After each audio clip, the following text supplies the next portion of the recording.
We jointly stand here as organizers of Gartex Texprocess India and Denim Show, represented by MEX and MFI India.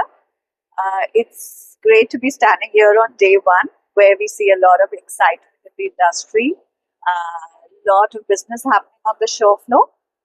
We have over 200 exhibitors showcasing every kind of machinery, from and including fabrics, trims, automation, anything and everything that goes into the entire value chain process.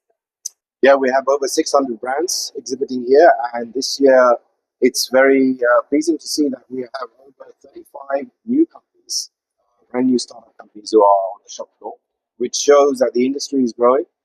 People are going into this segment still, even though this has always been a very, very strong segment in India. It seems to be growing, and there's a very, very positive look at the moment for the garmenting and the textile industry. With a lot of initiatives of the government like the PM Mitra scheme and the Samrat scheme. So a lot of initiatives are being pushed towards Viksit Bharat and promoting manufacturing in India, and textiles being a very strong segment in the country. Yes, we have a few hurdles in terms of the tariffs, but I think we, along with the government, will work jointly in breaking these barriers for the industry and taking it forward.